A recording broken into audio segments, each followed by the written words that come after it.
Hey guys, the Common Man here. So today I wanted to bring a review of the Spyderco Native 5 Lightweight. That you can see I do have two other knives out here. This is going to be the Spyderco Para 3 Lightweight and the Spyderco Delica.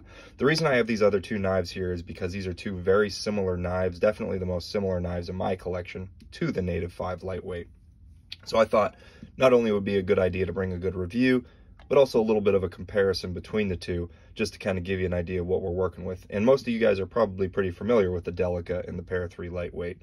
However, the Native 5 seems to slightly fly under the radar. It's not an unpopular model, but you don't see it as often as these other two models. So we'll go ahead and just get started with kind of taking a look at the specifics on this knife. This is an S30V. This is also a USA-made knife made in their Golden, Colorado plant. So that's very cool. Like I said, this is the lightweight model. It is using the FRN handles, just like these other two versions. And this does not have metal liners. So it is just FRN for the two side scales. This is running a very nice leaf-shaped blade with a couple of swedges cut up at the top. A nice, just gentle curve on the cutting edge there. It's running a forward choil.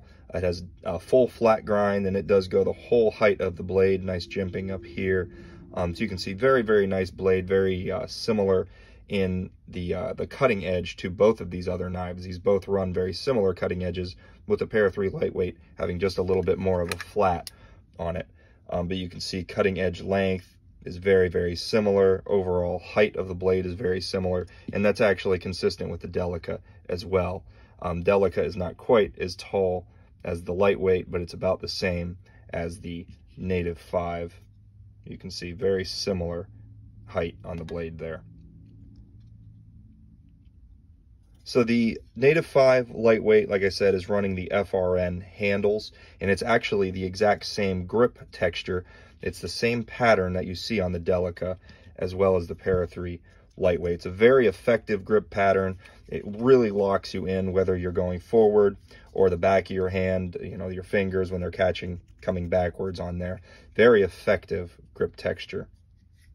And it is that same plasticky kind of FRN.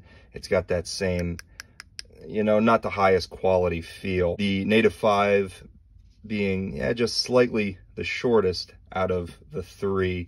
And you can see, like I said, the blades are all very similar in length, but the Para 3 Lightweight is definitely got the longer handle. A lot more grip space on this. A few more options to grip it. You can actually choke back and still get a good four-finger grip on there. Choking up, you've got enough room for another finger all the way in the back.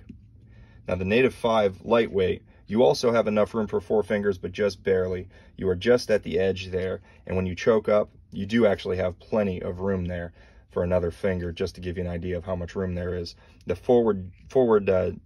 the jimping up here for the thumb is very effective. It's got a good lock in, as well as the jimping here in the forward finger choil. You're not going to slip off of this knife. It's got very good grip, very good texture. Overall, very nice. The edge is very consistent, very slicey, very thin behind the edge. And let's just take a look and see how it compares to these other knives. Delica is slightly thinner, I would say. Para 3 Lightweight, I think, is also just slightly thinner behind the edge. So the Native 5 being maybe just slightly thicker. Like the Para 3 Lightweight's just a little bit thicker behind, or on the blade stock thickness, with the Delica certainly being the thinnest. This is a very thin blade stock, so if you're looking for something super, super slicey, the Delica is the way to go. But the Native 5 Lightweight's certainly not going to let you down as far as sliciness. This thing cuts extremely well. It's got a very nice point to it for those puncture cuts. The puncture and draw is great because of that relatively low point in relation to the handle. I really appreciate that. And you can see all of these knives are kind of similar, with the Para 3 Lightweight having that lowest tip in relation to the handle, but the handle does tip back just slightly, so you can see a little bit different shape there. Obviously the Native 5 is running the back lock. You can see same deal as the Delica. They're both going to be running the back lock, and they both work extremely well. The Delica isn't generally a falchette knife, and this isn't necessarily falchette, but it is smooth enough where I've worked it in enough to be able to flick it open and kind of drop it shut. Same thing with the Native 5 Lightweight, but the Native 5 Lightweight didn't need much more breaking in to be able to drop it shut. And it really did right out of the box fall pretty nicely. However, this is much more difficult to flick open. There's a lot of resistance, so you really got to put a lot of force into it. Right away, that may not be the best way to open it. This one has broken in a little bit, allowing it to reverse flick a little bit better, but you can see I do fail it fairly often. You really got to put a lot of force into it. So the reverse flick is going to be a little bit more difficult on this guy because it is that back lock, which offers a lot more resistance. Obviously, for fidgetability, Para 3 lightweight is going to be the winner hands down. No question about it. This guy is very fidgety, very flickable. Yeah, so definitely much more fidgety here, a little bit nicer lock. The back lock is nice, and it's certainly one hand. You can operate it with one hand, just being careful. But certainly the compression lock is a little bit superior in my opinion. But what's really nice about the Native 5 lightweight is it does have that finger, that forward finger choil. So if you put your finger, your front finger right here, operate the back lock with your thumb, you can see that forward choil hits your finger and that stops it, and then you just use your thumb to close it the rest of the way, which is very nice. And it's a similar deal with the Delica. You don't have the forward finger choil, but there is actually enough room up here where you can put your finger, and it also helps with that drop shut. When you close it, it's going to fall on your pointer finger. Your finger's going to stop it, and you just close it the rest of the way with the finger. So not too bad there. This did come with just a standard Spyderco clip, very similar to the Delica's. It was a shallow carry clip. I don't have it with me right now, but just use the Delica's for reference. I don't think it's definitely not the same exact clip, but very, very similar. You can see that this one I did switch out for I believe this is a Lynch clip. It's either Lynch or MXG. You can buy these at most, DLT Trading, Blade HQ. I think I bought this right from their website, whether it was Lynch or MXG. I'm not entirely sure, but you can definitely get a bunch of different clips for these guys. You can see the Para 3 lightweight is running the wire clip, which I'm not a huge fan of. I don't like the fact that it's kind of flexible. It obviously carries very, very well, and it doesn't show very much when you're carrying the knife. All you see is just this little wire. So, it looks like it might be a pen or something like that, but I don't like how flimsy these clips are. I'm not a huge fan of that. I generally swap these out when I have them. I just haven't gotten a chance on this knife yet.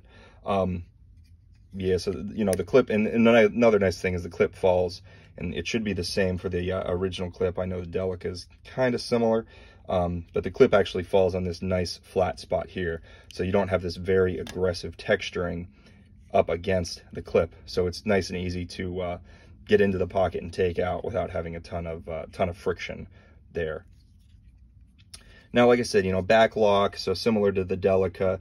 The one thing that I don't care about with this knife, and something that I think would have made it a lot more successful in my opinion, and there are other models that kind of solve this problem, but I think this knife would have done incredibly well if it was a compression lock. And to be honest with you, I wish they would come out with this knife in a compression lock. Now, I know, they have the Shaman, which is considerably larger, so it's not really the same, it's not the same style, because this is quite a bit smaller than the Shaman. It's in that same, like, Native kind of line, I think of, because this is very, if you put this up against the Shaman, I don't have mine right now, it's packed away, but if you put this up against the Shaman, it's going to be very similar profile, very similar shape overall, just considerably smaller. But I definitely think this in a compression lock would have been an absolute winner. I think it would have been incredible, and it's something that I honestly kind of wish they would come out with. I know they just did the Spyderco Military in a compression lock, and it was just a liner lock.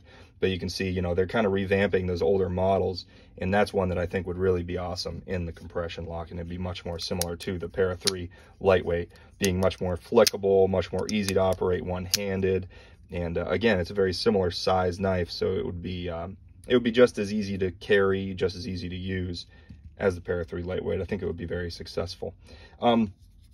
Honestly, though, out of the three of these, as far as which one feels better, which one feels more premium, I would say probably the most solid feeling out of these knives would be the Delica. And it is the cheapest option, and it is the, I want to say this is the oldest running option as well.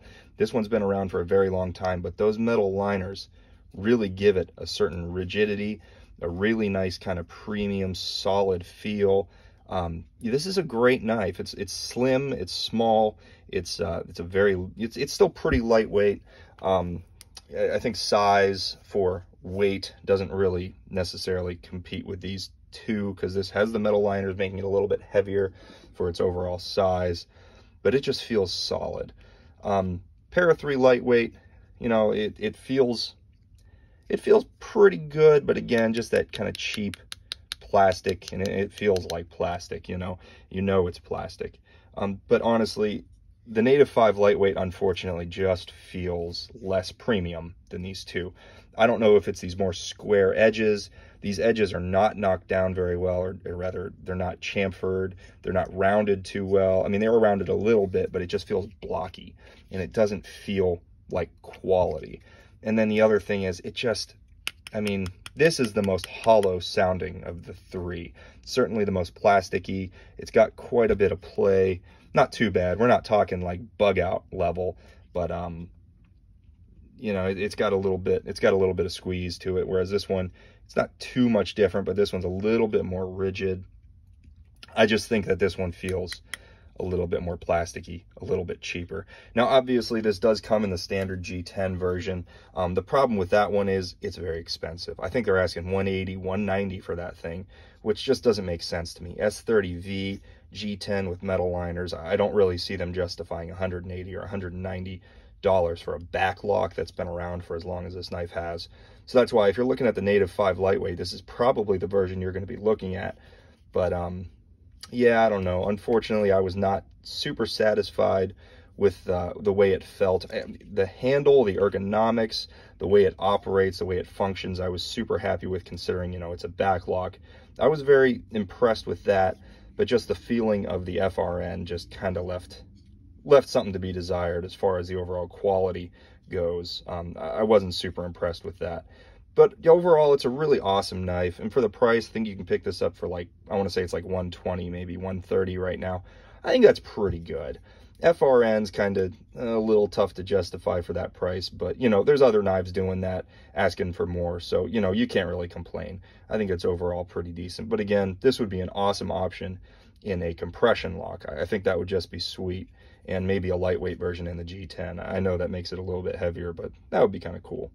Anyway, that's kind of my review and comparison. Like I said, I thought the best way to do this would be to compare it up against these two very popular knives. So, you know, use my opinions if you want. Obviously, you know, take it with a grain of salt, because I'm just one opinion out there in a sea of tons of opinions. But anyway, hopefully I can help you guys come to a decision whether you want to pick this up or not. But if you like the video, leave a like. If you have anything to add, you know, what do you think about the Native 5? Do you think it's a good option, lightweight versus the G10? I'm curious to see what you guys think, but leave those comments down below. And if you guys want to see more of my videos, go ahead and consider subscribing. Thanks, guys.